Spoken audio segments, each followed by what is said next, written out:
What's happening, everybody? You are in the building with our pop-up live stream. It is me, one part of the Life Game Avengers of Current Culture. And for the ladies that always cuss me out, it is my wife, Dr. Crystal Tyson, MD. You women happy? Hello. You women happy? Hello. I'm giving her respect. Thank you. And this time the baby ain't asleep. So you might see one of us have to dip down here, grab the baby. She's right there playing on the floor. But you know what we're here for. We're here to talk about Power Episode 9 Monster. And before we get going, honey, I want to say this. Some of y'all done seen my review of Wonder Woman, and some of y'all have seen Wonder Woman. I must say, if DC wants to get their movies good, they need to hire 50 Cent and Courtney Kemp to do some writing for them movies.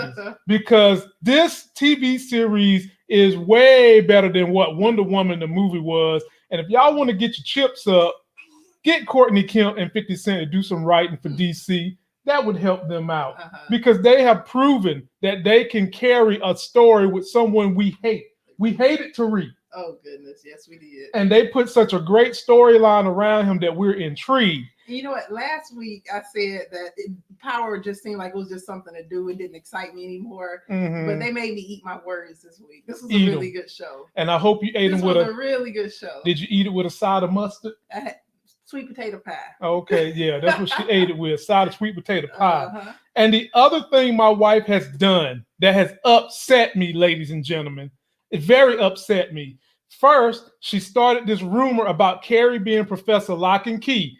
Way back in the first episode. Then last week, she started this new name. She started calling Carrie Conjugal Carrie. No, that came out of his mouth. Like everybody from a jailhouse can get a turn with her. He said Conjugal Carrie. And now this week, ladies and gentlemen, she got another name for Carrie. And she laughed in my face about it. You want to tell them what you calling Carrie now?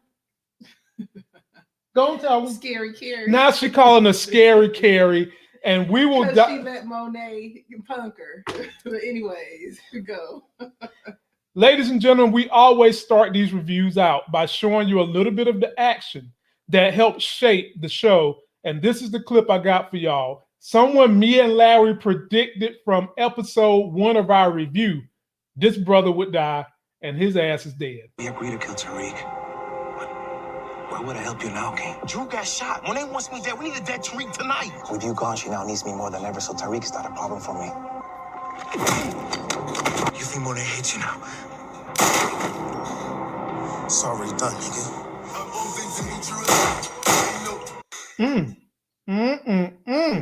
I told y'all Officer Rico Suave was going to die one way or the other one. His butt is dead. And to everybody that's leaving me comments down there in the chat section, I'm not going to see all of them because I'm between showing the clips, showing the videos, and trying to keep dialogue going. I will try to pop in and say something to y'all here and there as we go. And looking at juggling the baby. Yeah, and the baby's down here on the floor. I'm sure y'all will see her when she gets bored down there. So let's start this off, honey, from the beginning. First clip we see Kane with Lil Guap. I call him Little Jimmy Uso from the WWE, but he is helping Kane destroy bodies of his own people. Right. GTG, and he's just standing there looking at Kane. Honey, is Little Glock really a boss, or is he just a punk? What's his problem? I guess he a punk. What I mean, like, come on, man. How you gonna stand there with Kane as he's chopping up the bodies of your boys? Oh, you're right. Yo boy. Exactly. He even held up a head and looked at Little Glop. Little Glop's looking like, I ain't want to see all that. But, I mean, look, man. Ladies and gentlemen, something is telling deep in my loins. I mean, just real deep. I mean, as deep as your Christmas cooking is in my body right now. That Little Glop gonna get some revenge. I just don't see this ending well. He's gonna get some revenge on somebody. You know what? I didn't think about that, but yeah. He's seen too much. Yep. Yeah. And actually it could have been foreshadowed when when Drew said, why is he still alive? Why is he still around? And Kane said he's loyal. Right. You're right. He's loyal for now. Yeah. But we'll get to that in a second. Then the next thing we saw was 2-Bit still terrorizing Tariq. Tariq ain't got a whole lot of money. He got some paper, but he ain't got a lot. Right. And he's still trying to juggle paying for his mama's lawyer. Right. So he winds up calling Meth McLean to say, look, bro, I need an extension. Can you help me? I got some bills I need to pay for my grandma, whatever. And Meth McLean says he's a generous man. He's a generous man. And he will give him an extra week. And when he said that, Paula's like, what you gonna give him an extra week for? And when was you gonna tell me about some new hired witness you bring into the stand? Right. And she also said something that I thought was damning. She said, why did you not see what was the purpose of him needing money? Right. Yeah. So which makes sense. Paula is making sense. Well, Paula's thinking rationally. Right. Meth McLean hasn't even came clean to her that he's got the side deal with Nancy Sachs. Right. And so, his head is not clear at all, but Paula's is, because she has hitched her wagon to Meth McLean in two ways, from a fiscal perspective and from a physical perspective. Oh, goodness. Yeah. Yeah. All right. Then we get on to the parts that I can't stand. This is Professor Carrie. And she's in bed cooing with you know who. And then they get to a part where they show a bruise on his body, right? And so they have a conversation about the bruise, and Professor Carrie is egging him on about how, look, tell me what happened. Tell me what happened. You can trust me. I put my career on the line, so you should be able to trust me. And how you feeling? You don't even like this storyline, do you? You feeling, tell the truth. Let the people see your face. You feel real bad for that professional woman, don't you? The way she done let these people manipulate her. Oh, please. Lord. They manipulated her. No. I don't know. She's supposed to be a professor. She is. And she done lost all dignity and respect. Sorry. They manipulated her, honey. No, she has a problem. Yeah. Oh, okay. What? Am I lying? Doesn't she have a problem? She manipulating people. Wait a minute. She has a sex AA worker. I mean, a sex anonymous worker. She has a problem. Yeah. And these people are taking advantage of her problem. You done said she was lock and key Carrie. You said she was lock. Then she's conjugal Carrie. Now what you call her? You calling her scary Carrie, which highlights to me that she has these demons that overcome her, which coerces her to do the bidding of others. Well, get help for it. She has an anonymous helper trying to help her. Who? Whoever her AA or what sex anonymous person her is. anonymous helper is Zeke. Oh my. Ladies and gentlemen, don't even laugh at that. That was not funny. That was not meant to be funny. She knows not what she is doing. She's just don't like that storyline. I would like Carrie if it wasn't for this. I can see her dealing back and forth with Jabari, but her dealing with Zeke, I'm like, I'm done with Carrie. But Zeke is a grown man. But he's a student. He's a grown man. So she shouldn't be messing around with students. What? Okay, let me say it like so. You feel like because she's in a position of authority over the students, that she shouldn't be swaying the student. And if it was okay, she wouldn't be sneaking around doing it. Okay. But aside from that, I like Carrie, but I still contend it's not her fault. She has a problem, and the demons have taken her over, and you people won't give her a pass. Keep calling her these funny names, but we're done with her. She's got Zeke to win over his trust with her. She's seen the bruises on his body, and then we get to this scene right here where you was mad with Jabari because Jabari playing the hell out of his role. You got to admit that. Even though he's making you mad because he's playing the hell out of his role. So this is the scene where they're talking to my boy, Laz Alonza. He on this show is Officer Santana. He's basically telling them, look, what happened to your school was not an accident. This was some gang violence. GTG. Get the Glocks. This was some gang violence, and some students know something, but he came off at a wrong manner to a pretty much black panel sitting up there. You had 3 black people, 1 white guy. I don't know what the white guy's role is, but he basically wanted to question the minorities because the person there was a minority. Now, this gave me some Saved by the Bell feel where the students are on every club in the school. This the same thing with the teachers who teach that class are on every committee in the school. It could just be that department because they're doing the conical studies. Okay. So it could just be this department. But I guess you're saying, okay, why does this dead body have to do with why are they zeroing in on that department? Right. Well, I can't answer that. But what I can answer is, look, my boy, Officer Santana, gets up and is telling them what's going on, right?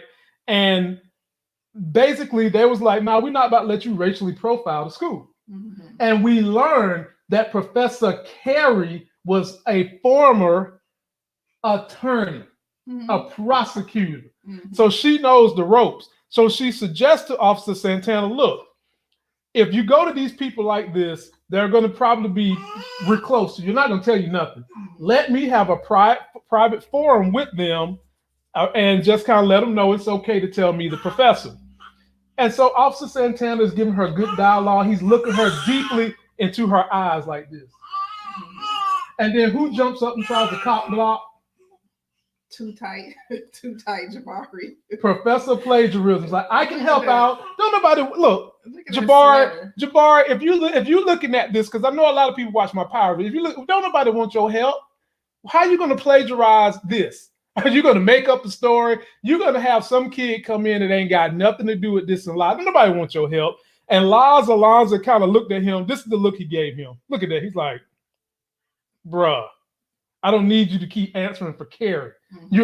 You're not a tape recorder for Carrie. So, ladies and gentlemen, that story is going to erupt. And I'm telling y'all first, y'all heard it here first. There is going to be a relationship between Laz Alonso's character, Officer Santana, and Professor Carrie. Book it. Mm-hmm.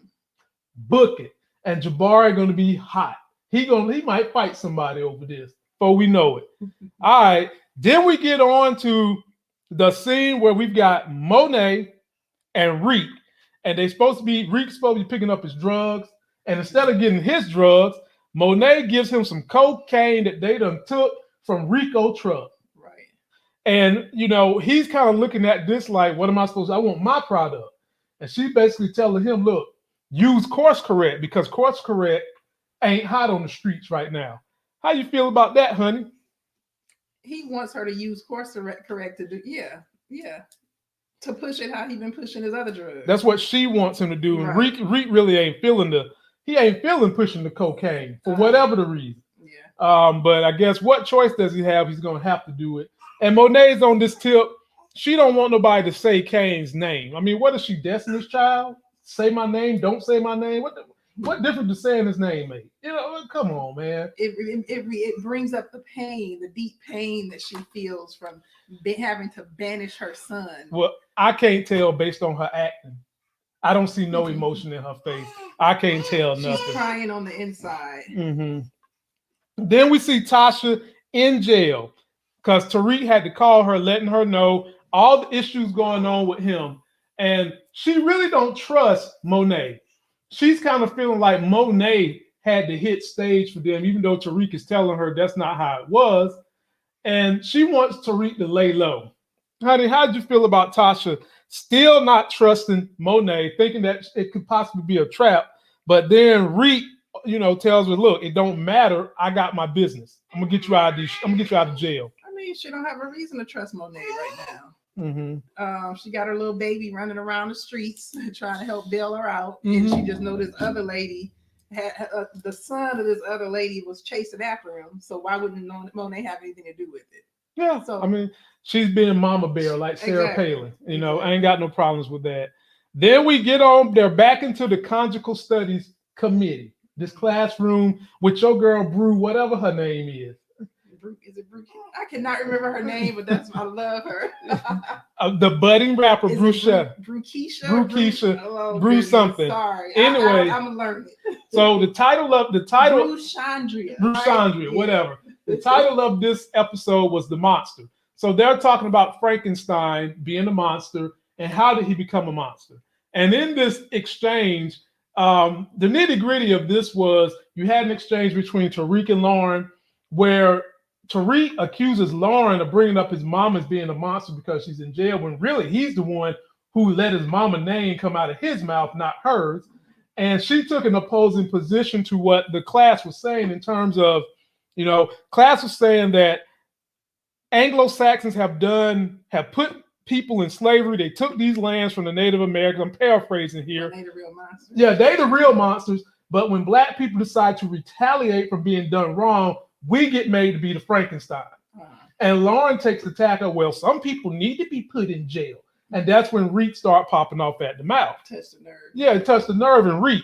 And then Reek said what he said about his mama, and it got the ire of Professor Jabari, who goes into, we are doing you guys can come talk to us about the person that died. And Lauren brings it up that she thought the person that died was an accidental death. He tells them, no, the police are investigating. What's going to happen from this, honey? Hold on, your daughter. I tell you what's going to happen from it. Absolutely nothing. It's obvious and clear that Jabari wants to sleep with Lauren or her mother. Jabari has some. We already know Jabari will sleep with kids, just like Professor Meagram. Professor Meagram, not stop this lock and key mess y'all doing in the comment section. Stop it and stop it. But we know Professor Plagiarism Jabari is willing to sleep with students, and Lauren he wants her some kind of bad.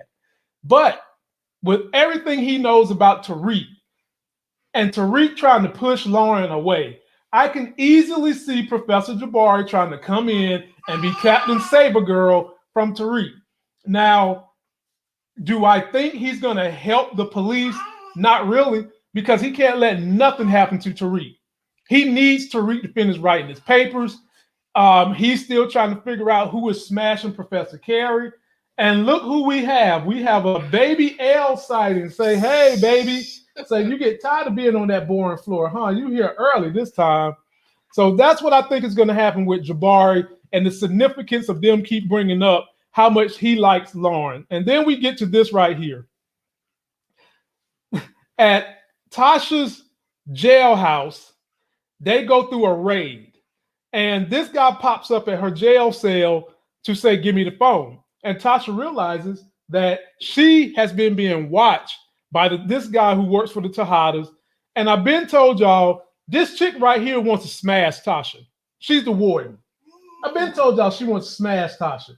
Anytime she can do something to irritate Tasha and get a hard on, she's there trying to do it. Smiling in her face and stuff. Yeah.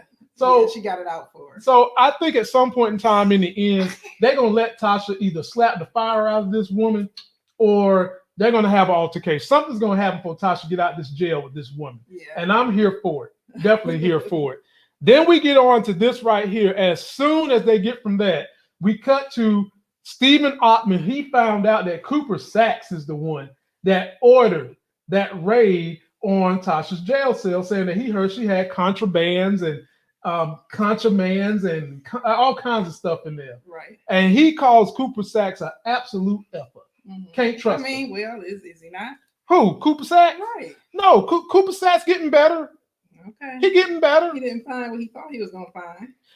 But he was on to something. It's there. So where did he get that information from? Would that have come from Riley, or how did he know that Tasha had contraband? Probably Riley. Probably Riley. Somehow, some way, probably snooping, and probably Riley. I think that's how he found out about it. But we're going to figure it out, because not only did Ottman say he don't trust Cooper Sachs, but Ottman called Special Agent Pope. And we later find out what Special Agent Pope was doing. Then the next scene, we cut to Carrie investigating her man Zeke. Now, where did she get all these pictures of Zeke from? I mean, how does she get all this information? She's got family pictures and right. And she's in her office, right? Yeah, she's in her office during the scene, and she pulls out an envelope that had pictures of Zeke and whomever else. And where in the world is she getting all this stuff from? Hey, baby. Idea. And then she investigates and figures out that Zeke's uncle is Lorenzo Tejada, who is also connected to Big Guap, the head of the street gang GTG. Right. GTG, baby. GTG. Now, what's annoying me is that she is allowing Jabari to go snooping around. Here he is. He's always able to snoop around and look over her shoulder and find stuff out. Yeah. And so then Jabari pops up in her room. Here he is again, Right. Professor Plagiarism. Looking all on her desk. Yeah. And she just And she specifically asked Jabari if he knew anybody in that picture. Now we know that he knows Drew, right, because he was snooping on Reek, but he walks out pretending like he don't know nobody. right, honey. With a smug. I just got to say this: they're doing a damn good job of making Professor Plagiarism borderline Oreo. Because I say borderline because he's black militant. He's down for his people, but he's so Bryant Gumbel. He's so Carlton from Fresh Prince. Right. He's so up Carrie's hind parts that it blinds all the goodness that he has in him. Right. And he talks in a way that makes you think of an Oreo. And so it's kind of with him, you want to hate him. There's parts of him you want to like, but he's making a good secondary adversary in this show. But you're ready to get rid of him. He get on my nerves. I'm sorry.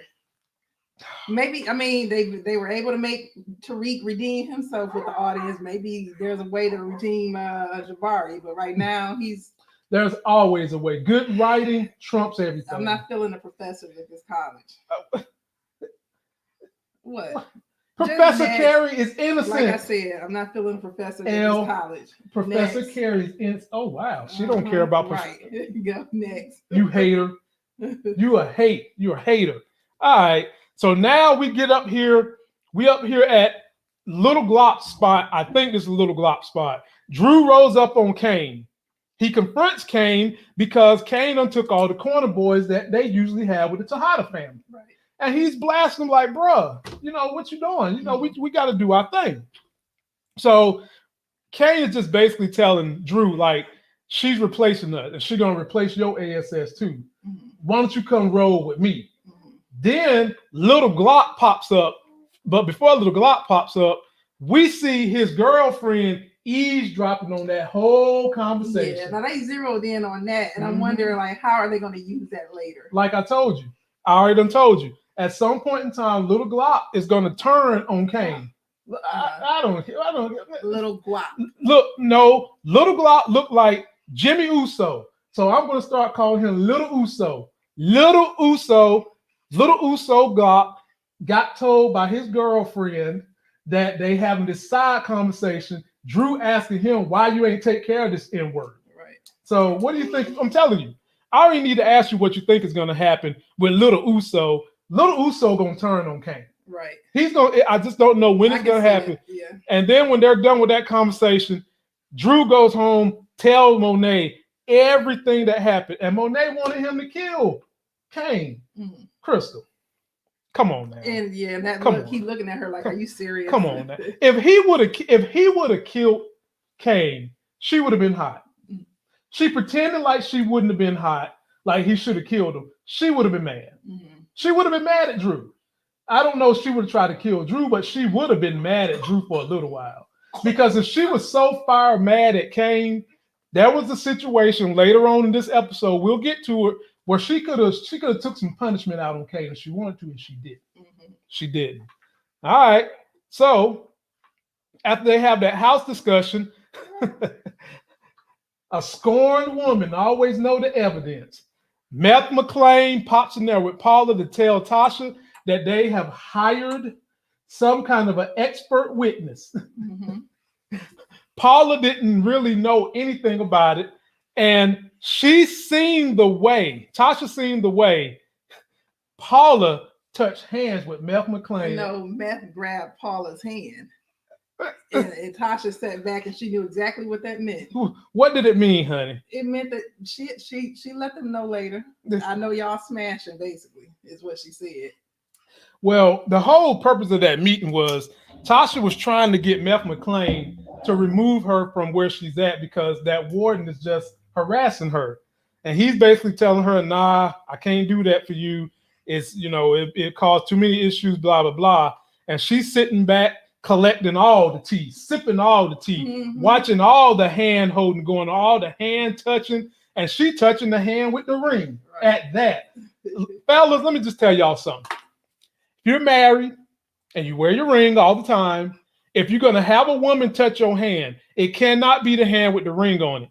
Women do not like that. Ain't that right, honey? We like you touching hands, period. Well, man, you gotta shake hands. It don't matter. Y'all want us to be like Mike Pence, huh? Matter, yeah. We can't even have a lunch with a woman. Mm-hmm. We can't even be stuck in the closet with a woman, let alone be in the bedroom with a woman, huh? We got to be just like Mike Pence. Right. Mm-hmm. Fellas, just don't let them touch the ring hand. Don't let them touch your hand at all. Let them touch the pimp hand. Yeah. That's what you do. All right. So after Tasha did that, they decide to go to the expert where first of all, this ain't Epiphany's house. Right. How in the hell did they figure out Epiphany was in the house of her jump off? Right. So exactly. The FBI agent Pope is right here taking pictures of Meth McLean and Cooper Sacks popping up at Epiphany's.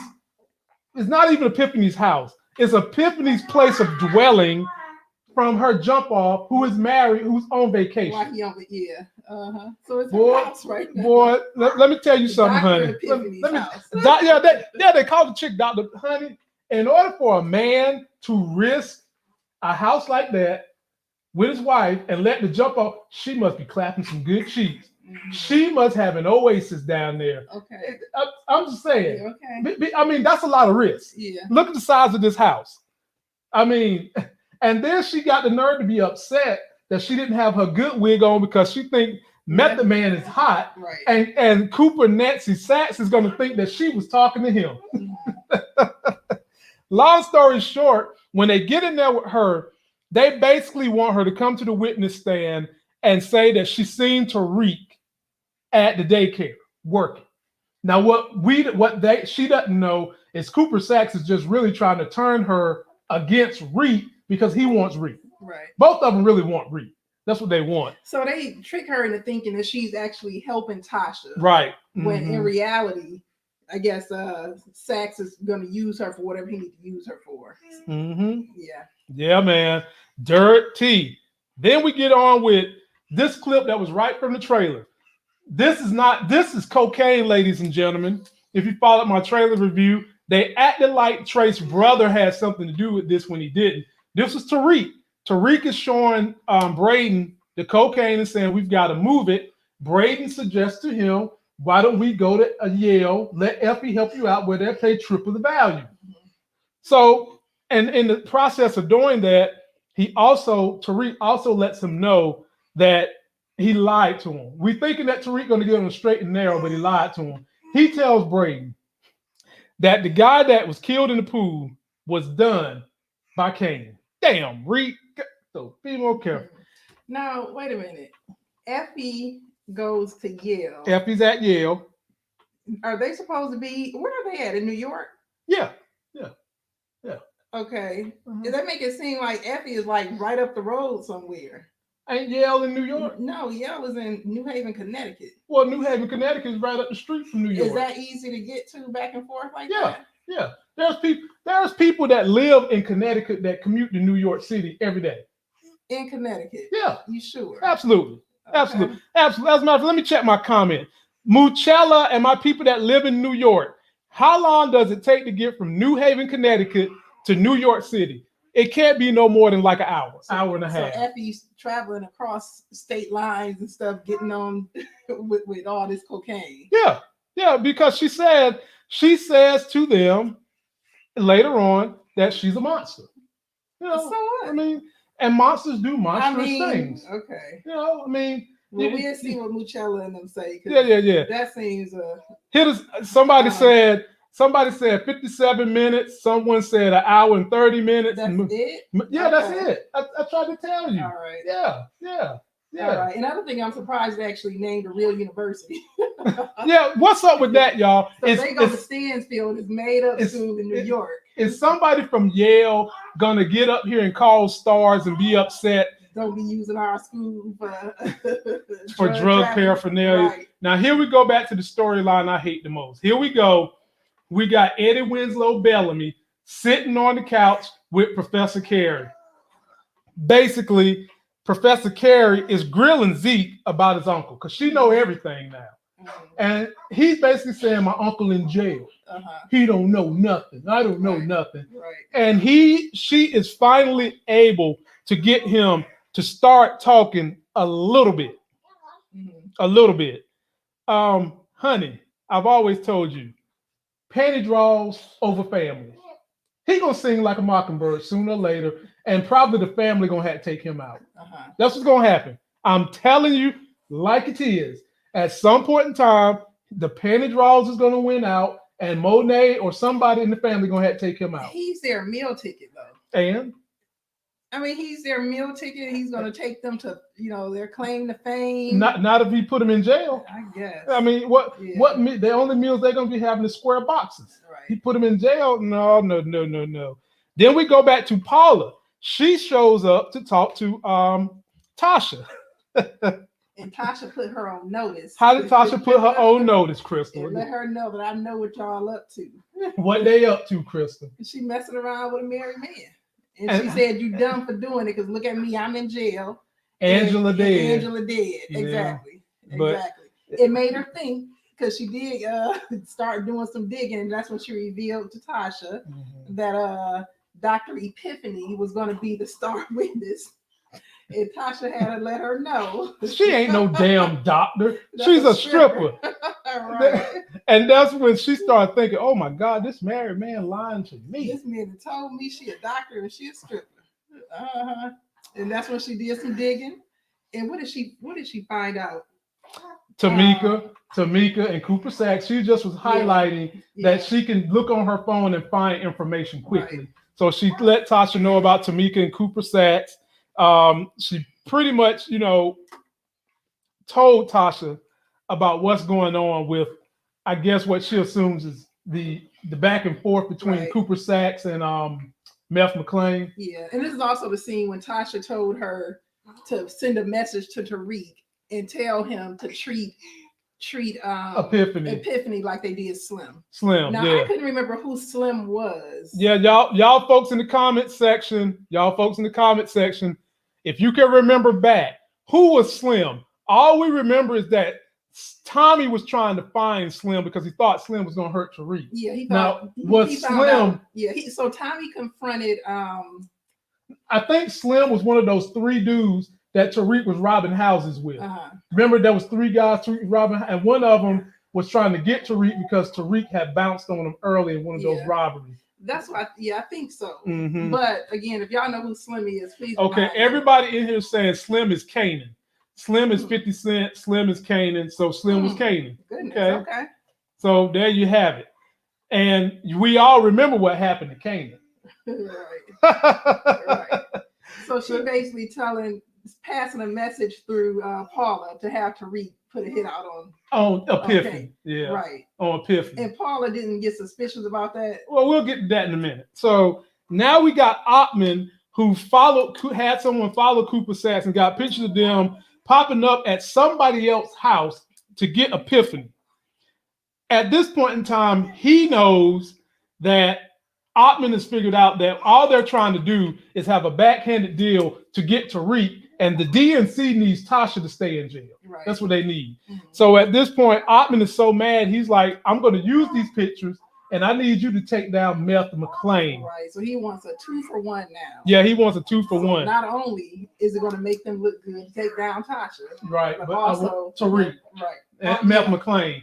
And my man started bringing up Ben Crump, the guy who, whenever black folks has done wrong in America, that's who we call. He started, I thought he was going to say Al Sharpton too. Damn, Ottman, bringing up all the brothers out here trying to help folks. Okay, ladies and gentlemen, then we get on to this mess right here. This made my wife laugh. So I'm going to show y'all the clip of how she's picking on, Eddie Winslow Bellamy looking a little feminine in this little clip right here. Just up at the school, I think I gotta tell them what I know. You don't need to tell nobody shit about this family. If I don't tell them that I got jumped and they find out that the dead body in the pool was related to y'all, I'll lose everything. Mr. Milgram said I could come forward anonymously. I wouldn't even have to talk about Drew. Carrie, right? But she giving advice, ain't nobody ask her. Professor Milgram just talked to a bunch of students. She don't know nothing. She don't know nothing. Oh my goodness. Oh Oh Lord, she just giving it, but she don't know nothing. Yeah, she I knows. might just have to tell them everything I know. I'm gonna tell them everything. I'm gonna have to distance myself from y'all. I'm thinking like, okay, you kind of brave to be telling Monet you might have to distance yourself.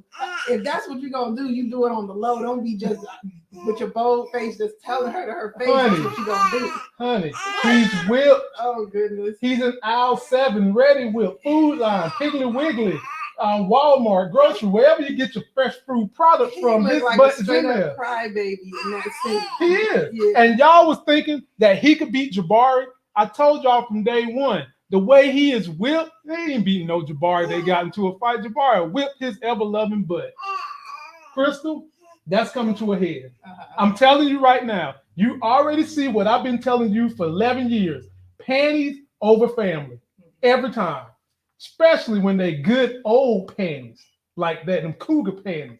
Over family every time. And sooner or later, whether it's this season, next season, he's going to pick Carrie over that family. Then Diana pops in. She's grilling Diana about Professor Meager, and Diana don't really care for it either. Can't you just tell the way Diana talks about her? I don't know why all y'all hating on Professor Carrie. Oh goodness, because we see her. We know who she is. Y'all hating on her because she's an educated Black woman and she's attractive. And she has issues. That's why y'all hate. Speaking of Carrie, here's another scene where Carrie is texting Zeke. Now, this is when Officer Santana pops up to see what kind of reconnaissance they've gathered from the kids. And you know who else is in the room with them? I mean, I wish they would just get rid of Jabari. Why Jabari got to be in there? Because he done made a way for himself. He bogarted his way all up on the panel on the investigation, and yeah, he got anything Carrie doing, he doing. He ain't doing Zeke. I guess the way this show going, he might wind up doing Zeke. Leave it up to him. Carrie ain't gonna be doing them for too much longer either. So Professor Santana is asking Jabari, and Jabari gave him some snappy answer to the effect of, "Why would our intelligent Black kids have anything to do with such nonsense? And I asked my kids, they ain't seen nothing." Then we get to Carrie. Carrie's like, well, singing like a mockingbird. She wasn't. Hold on, honey. Just go. It's how you say these things. She said, singing like a mockingbird. She said, Professor Carrie, the ex-lawyer, and just think about the intestinal fortitude it takes to leave behind the luxurious life of being a lawyer fighting crime to come back and educate kids. She left in disgrace. Oh, Lord. You know she done did something that why she teaching again? Because she wants to treat these young minds like Green Berets. Nope. She has a passion for students. She got this bar. She has a passion for. Wait a minute, because I know how y'all will take that. No, let me take that. No, she doesn't have a passion for students. She has a passion to educate. Anyway, y'all, I'm all the mission. Okay, back to the mission. So she tells Santana, she's like, look, something happened off campus, and they didn't let us see how the conversation went. That was pretty much the end of my boy Liza Alonzo, which I hope he remains a character on this show. I think they're going to have him trying to date Professor Carrie. I just see that happening. Then, this is the part you hate. Paula gets up with Tariq, and you have several issues with Paula telling Reek everything the mama said about Slim. Because Paula, you can tell she's smart. Yeah. Yeah. But aside from sleeping with meth, it seems like she has some integrity. Honey, everybody is weak for somebody. Anyways, it seems like Paula is smarter than that. And so basically, she didn't pass Tariq the message that his mama said that he should treat Epiphany like Slim. And then gonna say, what does that mean, Tariq? Why didn't you ask Tasha that? Right. Like you should have had that conversation with Tasha. You really think, is this the face of somebody that's gonna tell the truth? Does like a Cheshire? Does that look like the face of truth? Hell no. You put horns on him, that's the face of Lucifer. There ain't no truth in him. Right. Like, I don't even know. Paula, honey. Let me just say this, honey. You are a single professional woman. Maybe you thought Meth McLean was going to take you higher up the ladder. Maybe that's why you slept with him. Maybe you just enjoyed sleeping with him. But if you're gonna sleep with someone like that, you got to get all you can out of that relationship and act like it's gonna end the next day, because now you're upset. But you know what? They might use that scorned woman to come back to bite Meth McClain. I mean, they did it at the end of this episode. I don't even think that was enough. I think it's going to be something bigger than that. So we'll see. Now, this is something I did not like, ladies and gentlemen. I was not feeling this. This is why my wife is calling her Professor Scary Carrie. Now, let me show y'all my face. Let me show y'all my face, because I know how y'all like to play me. Let me see what y'all talking about in this thing. I do not want to hear y'all calling her Scary Conjugal Lock and Key Carrie, because my wife keep coming up with these crazy names. Oh, whatever. So this is the scene where she's picking on Carrie, talking about she's scary, because she goes into her office. And before we even discuss this, I want to ask you, honey, you come somewhere where you think it's empty and somebody is in your space and it's nighttime and it's supposed to be empty. What you going to do? You're going to jump and make a face too, right? Right. No, I'm just laughing because it's Mary. She always lurking and sneaking and she popping up where she ain't supposed to. She worse than Arya Stark, ain't she? They could have used Mary in Game of Thrones to kill the White Walker. Right. She would have got him. Anyway, Mary J. Monet is sitting in Professor Carrie's office, basically threatening her. She's like, "Look, B, I know what you up to. I know you sleeping with Zeke." Right. And Carrie gave that look like, I don't know what you're talking about. And Mary's like, B, what did Zeke tell you? Yeah, what did Zeke tell you? What did he say? And she's like, B, you sleeping with him. And if you don't want this to get out, I suggest you shut your mouth. Right. You happy you call her Scary Carrie over there? Her life was in danger. Mm-hmm. Her life was threatened. It needed to be. It needed to be. Then moving right along, ladies and gentlemen. Wait, I will say that if she was a former prosecutor, you would think Carrie can handle that heat from Monet. Exactly. So I mean, I made a joke and called her Scary Carrie, but if she really was a former prosecutor, you would think she would know how to handle that.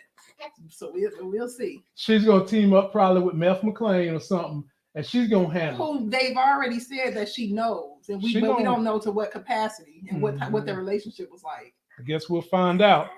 All right. Then we got Reek and Braden, and we've all been saying, why don't Reek just tell Braden the truth on most of these stories? We always said that the trump card that Reek had was he could tell Braden the truth. So during this exchange with them, he comes clean and he tells Braden, he's like, look, bro, Riley is tied to Cooper Sacks. And Braden had seen Cooper Sacks' Uncle Nancy up on the wall when he went somewhere to see Riley. And so they're going to Yale to give up the drugs to Effie. And when they get up with Effie basically tells Tariq, they have the monster discussion. She says, Tariq, you a monster. I realized I was a monster when I told him you had choked, and you just need to live in your glory and be the monster. Right. The sooner you accept it, the better off you'll be. Do you think that this relationship between Braden, Effie, and Reek is about to become a triangle and they're going to be helping each other? Or do you think that there's too much dissension in the ranks? I mean, that's going to be your Tommy, Tasha, and Ghost. Okay. I can see that. Everybody wants to keep Effie on the show anyway. Well, I mean, because right now they done showed over and over again that he's going to need Effie. Effie is street smart. She knows what she's doing. Right. She got connections. We don't, but see, we need to know who are her connections. But it's working out in Tariq's favor, and apparently she only got his best interest in mind or whatever because she didn't feel for him. Honestly, it seems like they like each other. I'm ready to say I didn't think Reek really cared for her like that, but I'm ready to think that he does. Like of the three girls he's involved with, I think he do care for Effie the most. Now, wouldn't it be ironic if Effie is getting her drugs from Rico? Because they never said where Rico was coming from. Right. All we know was Rico Jake Long was driving across a bridge coming from somewhere.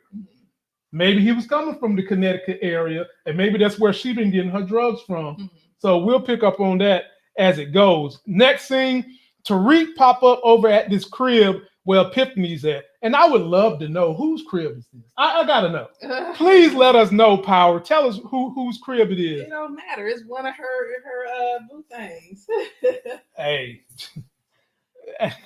Hey, you got to shake a feather good to be up in the house of a man. Then she up there talking about she rearranged stuff so that the wife can be mad at the husband, wondering what's going on.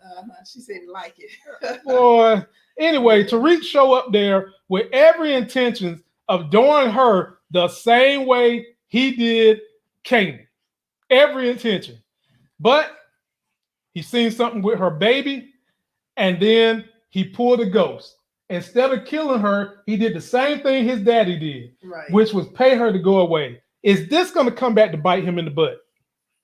I don't think so. I mean, the only reason that Epiphany had agreed to do that is because she thought she was helping him out. Right. And initially, when she opened the door, I'm thinking like, okay, why is she letting Tariq in? Don't she know better? But she felt she was helping him out. Right. So she thought Tariq was in on it. Right. And Tariq didn't know that Cooper Sacks showed up. I mean, that Cooper Sacks showed up with Meth McClain. Right. So, Epiphany thinking she helping the team. Right. It's on the up and up. So I think that probably played into why Tariq didn't kill her. Exactly. But you see how the writers left that open-ended. Mm-hmm. Like, we don't know what really happened. She ran off. We think. We don't know what really happened. The writers left that open-ended for a reason. Don't think that's the last of Epiphany. I think we can assume she ran off. I mean, she still got a court case. She still got a son she got to fight for. So I think they should use her, because if she got the power of panty draws to get a house like that, she need to be on Tariq, Effie, and Braden team. But yeah. She definitely ain't gonna flip on them. So right. Even if Cooper Sacks catch up with her, she ain't flipping. Right. And so then we get on to where Tasha and Meth McClain is in court, and Tasha had this look on her face, this scared look on her face, because she is thinking that Tariq done the same thing he did to Canaan to Epiphany, because they called him for the witness and the witness is not showing up. Exactly. So Cooper Sacks asked for a recess, and that's when we have, ladies and gentlemen, I'm coining the phrase, the bathroom breakup. Basically, these two done finally realized they can't trust each other. Cooper Sacks shows that he's still a man, a bona fide man, and tell Davis McClain that he's got this picture that was taken and he wants him to step. And if you don't step, after I get Tariq, I will turn my guns to you. Honey, how long we been saying that this was going to end in a double cross? Right. Right. Cooper Sacks is an F up. Yeah. We've been saying he's a pure F up. Right. He only looking out for himself. Always. I mean, granted, Method Man is the same way. So how you going to work together with somebody like that? You can't. And then they come back to court. Cooper Sacks looks at Stephen Ottman and has a backbone and says, Stephen Ottman, shut the hell up. I got this. And then they go from that to Paula and Meth McClain. Now, Paula is mad, Crystal. Paula is mad. Paula gets the truth from Meth McClain. Paula knows Tasha did all the killing. She knows Tariq did all the killing, and Tasha did all the covering up for Tariq. Does she know that? Yeah, she knows it, because that's the conversation. He's dropping the dime on him right there. Yeah. And Paula decides, you know what, Meth McClain, I'm breaking up with you and our career. Mm-hmm. He tried to touch her. She slapped his little hand away. And that was good to you, wasn't it? Not only did she slap his hand, she slapped his married hand away. See, fellas, keep that married hand away. Put it behind your back. Keep both hands away. Keep it away. She slapped the fire out of his married hand, the sugar honey iced tea out of that married hand. Then Cooper Sacks decides he is going to call Tariq to the stand, issuing a subpoena. And y'all picked on my boy, Uncle Nancy. Uncle Nancy making a comeback. Comebacks is here. Don't call it a comeback. He's been here for years. So now you got Tasha calling Tariq because she's scared as hell. Tariq done something bad to Epiphany. And Tariq is basically like, he ain't telling her nothing over that phone. He don't trust the phone. As well, he shouldn't. And Tasha's over there like, what happened? Tell me. Did you do your homework? No, Tariq, she did ask him that. Tariq was like, nah, I ain't do my homework, got away. I lost it. Yeah, I lost my homework. Well, boy. Then we get little Uso Glock Guap. Little Uso Guap, shows up to his warehouse with drugs, and we find out that them drugs belong to Monet. Yeah. So Kane is hot, and he wants to know how in the hell you get the drugs that was supposed to be for Monet. That they were supposed to be picking up that evening. Right. Yeah. And what did he say, honey? He said, we supposed to be their new distro, right? Right. He said they looking for a new distro. That's when Kane put 2 and 2 together and said, oh my goodness, about to take out my family. Yep. And he hops in his back Range Rover and is on to action. Makes phone calls. Yep. And can't get nobody. Monet ain't pick up the phone. Why didn't she pick up the phone? Why she didn't pick up the phone? Because she was too busy putting Tariq in his place, I guess. Yeah. Well, before we get to them, here we go with Jackie Long's character. Jackie Long is Rico. Mhm. And Rico is in his truck coming across a bridge. And boy, they got more firepower than they got fireworks at the 4th of July at the Grand Canyon. They got everything in that truck. And they about to do some shooting. But before we get to the shooting, we got Monet. And this is the person who had the fingernails in the trailer. So if you said Monet, you get a cookie. Because I would have never guessed Monet on that one. That's why I asked y'all. She's got the gun in Tariq's face because he spent her money. And she's like, you know the code. And Tariq is giving her this long spiel about, you know, I'm a monster, we a monster. And he actually... Everybody who trusted me, I betrayed. Yes, he betrayed, and he goes down the list of people he betrayed. He betrayed Rubbermaid herself, Lala Anthony. He betrayed Slim Canaan. He betrayed his own sister. He betrayed Tommy. But he also betrayed his own daddy.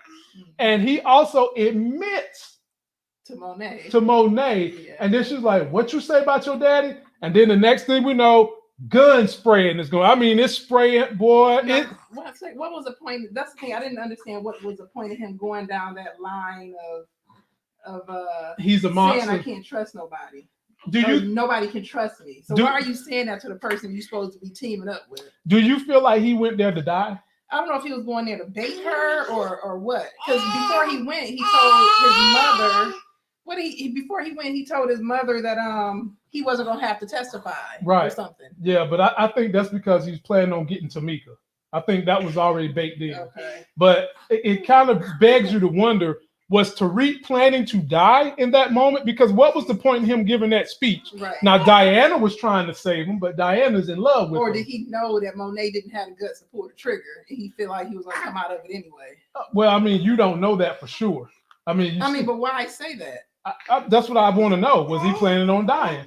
Because if you don't know whether or not Monet got the guts or not, she might do it. You don't see Monet shoot somebody. So why put yourself in that position?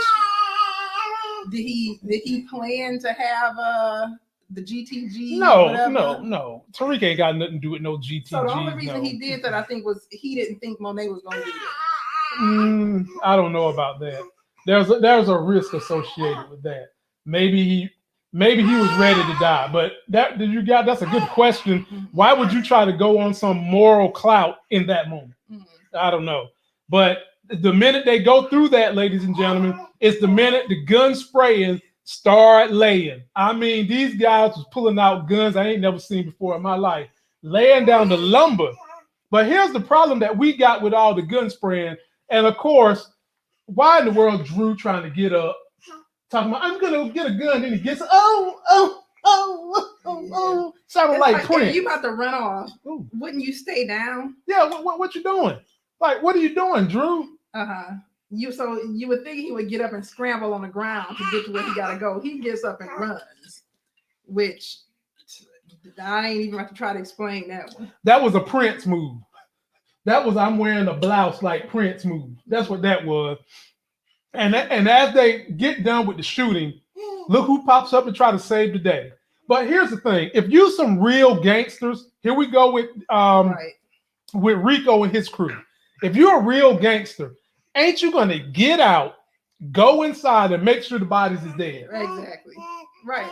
Yeah. You don't know. I mean, you didn't throw a bomb in the building. You don't know if they're dead or alive. Right. So I don't think that was too realistic. You're gonna go and put her somewhere you straight. We'll see. Okay. So Kane comes in, gets into it with his mama. His mama points the gun in his face and it's like, boy, you could have protected us. You could have protected your brother. And then Kane picks up his brother like a sack of groceries, throws him over his shoulder, and take him to the hospital.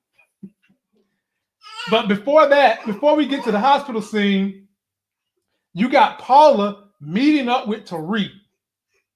And she basically tells Tariq that Meth McClain been playing him, teaming up with Cooper Saxe the whole time.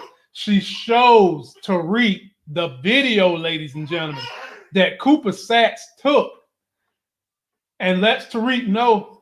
She's like, look, you're going to have to get you a new lawyer because Meth McClain is dirty, Cooper Saxe is dirty, and I'm telling you this because I want you to take that son of a B down. That's what Paula did. This is Paula's revenge, Crystal. And Tariq, I guess, is thankful. But ladies and gentlemen, I can tell you right now, that ain't the last we've seen of Paula. A woman scorned is a woman to be reckoned with. Not at all. Mm-mm. Paula gonna help them along the way. You know it. Like, You know it. It's coming back to get them. Then we get to this sad scene right here where Kane walks up to talk to Monet. Monet trying to act like she's sad. Yeah. Which I'm sorry, Mary ain't do it during this scene. She cried, honey. She was not. She cried. That was horrible acting. I love Mary, but that one ain't do it. You stop that. No. Mary J. cried. I seen real crocodile tears. Did not see no tears. Haven't y'all seen crocodiles cry? Me neither. Talking about Mary J. Blige. But she tried. But here's the thing. So she's basically telling Kane to get in the wind before I try to kill you. But what hurt me the most, hey, baby, what really hurt was we know that Diana loves Kane. Right. Diana slapped And Kane. the fact that, I mean, yeah, it was Kane's fault, basically. Mm. Because, I mean, not only did he leave, but like they said, he took all of their corner men or whatever. Yep. So they were left handicapped. Yeah, so I see that. Initially, I was feeling a little sorry for Kane. I was too. He reminded me of Ice Cube and Boys in the Hood. When the mama was smacking on him after Ricky got died. He was like, "What I do? What I do?" But at the same time, he's supposed to be so tough. He's nothing but a mama's boy. He's a hardcore mama's boy, and so is Z. Right. Hell, so is all the men. So is Jabari. So is Tariq. It ain't no men on this show that ain't mama's boy. Everybody's a damn mama's boy on this show. Everybody, every male. Daggone, got to be red. Like got me running through my mind trying to figure out who not. Hey, no. Like we're a bunch of bees working for the queen bee. Every male on this show is a mama's boy, except for last season we had Ghost and we had Tommy. They want mamas. Well, Tommy was a mama's boy. Right. Damn. I guess that's just the theme of power, ladies and gentlemen. Then we go to my opening clip where we got Rico Suave. He got clipped by Kane. And if you figured out that the person Kane was punching was Officer Rico Suave, man, you win another cookie. Now, what the hell was Rico Suave thinking to pull out his gun, think Kane was going to walk away? Kane is a G now. Kane is a G, Rico Suave. Right. Rico Suave said, I don't need you no more because now that you gone, Drew gone, Monet coming back to me. Right. Kane took 2 steps, punched the dude out like Mike Tyson, took his gun, then killed him. Y'all heard it here first. Ain't nobody else say that Rico Suave was going to die before this channel. We seen it coming. I mean, you ain't need to have on your Stevie Wonder glasses, your Ray Charles glasses. You didn't even need to have the Hubble telescope to see that coming. I saw all that coming. So goodbye, good riddance. He ain't do nothing for the story for me anyway. I guess Monique, he said Monet gonna be mad, even madder, huh? Well, how's she gonna know who did it? He took his gun and shot him with it. How's she gonna be able to figure out that was her son that did it? Well, she always able to cop block, huh? I wonder because she. Monet know everything. Monet was probably sitting on the other side of the building, peeking around, watching everything that happened. The way she be popping around corners, yeah. You said Monet knows it. Yeah, she was standing back watching everything. And then the very last scene, ladies and gentlemen, so we can get y'all out of here. My girl Tamika, one of my favorite characters on Power. She was also on Ray Donovan. If y'all haven't seen Ray Donovan on Showtime, excellent show. She gets hired by Tariq because Tariq has been subpoenaed by Cooper Saxe. And at the very end, Tariq admits to Tamika everything. Now remember, that he the one. Tariq popped up to get Tamika help early in the season anyway. And I think he already figured out that Tamika know what's going on. But Tamika also was the attorney for Cooper Sacks last season. Right. So now that he's given her this $1, he's got her on the team. He knows that she knows that he did it. He goes on ahead and admits that he killed Ghost. Yeah. Now watch Tamika work. Watch Tamika work. Not only Watch did he say, Tamika work. Not only did he say he killed Ghost, but he also said when he gets on the stand, he's going to confess. That's not going to happen. Which is bull. Yeah, that's not going to happen. Tamika ain't going to let him do that. Right. No, she's not. I don't think he don't have it in him to do that. He claimed he gonna protect his mama, but the whole end of Power, he was crying, y'all gonna let me go to jail? I can't go to jail. Well, he just realized he's a monster. Effie, the panty draws, let him see the light. Mm-hmm. Like I see that light. Mm-hmm. See that light? I see the light. And you know what the light is reflecting off of? You. That's right, baby. And you came up because of that light. Oh, baby. Oh, my baby. Well, ladies and gentlemen, that is pretty much it for this review. As you can see, little Munchkin down here is a mess. But we just want to say thank you. We're going to read 1 or 2 comments from you guys before we get out of here. Let's see here. Sharif Peo, missed that one. Buddha Morris, William Lawrence. He was going to kill Tamika, bruh. Life is crazy. And somebody in there said, Lamont Tyson, you killing me. Well, I'm good for 1 or 2 jokes per video. Y'all should watch all of them. Yes, he will confess and will turn back on Sacks. I don't see Tariq confessing. Me either. I don't see Tariq confessing. No way. Coach Dreadhead, haha, she is too cute. Good job, Lamont. See, Coach Dreadhead, I can tell you the secret to making a cute baby. Just put ice on your balls. That's all you do. Just put ice on your balls for about 5 minutes. Then you go to town on your sweetie pie, and you'll have a cute baby. I don't care how ugly you might be. Lamont, gonna be in Tommy's spinoff teaming up with Tommy and 2-Bit. I would love for them to put me in a spinoff with Power. I deserve that, don't I? Me and Larry deserve to be in something in a spinoff. And this is the last one. Then we're gonna get up out of here. Hey, baby, Daddy loves you too. I got to pretend like I'm hard now. I can't let them know I'm loving on you because they think I ruled this house with an iron fist. They know, right? They know better. Viola McGowan, I'm dying. Let's see here. Randall Spark, I need that stock advice, bro. Well, if you guys follow my other channel, in 2021, I'm going to turn the Life Game Review channel into nothing but stocks because I want you guys to not only get entertained, but I want you guys to get those financial life gains from us. And now this is episode 9, right? Episode 9. Only 1 more to go. Only 1 more to go. And I hate when they do this because either they're going to try to tie up all these different plots and they're things not in one show, and it's going to be crappy. They're not. Okay, so they can set up so much potential for conflict. So, ladies and gentlemen, like I said in the beginning of this video, if DC wants to make their movies better, hire 50 Cent and Courtney Kemp to write for your damn movies. To get some drama. They get the movies good because they've got like 1,100 storylines left out, baby. I remember I'm the daddy here. Remember, I'm the daddy. I'm the daddy. You the baby. Remember, I'm the daddy. They need to hire them to fix that Wonder Woman because that mess was trash.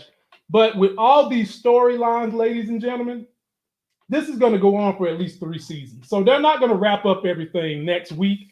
Hopefully we'll get Tommy popping up in this car, picking up 2-Bit or somebody and rolling off. That's all we need from Tommy. And that's going to be about it.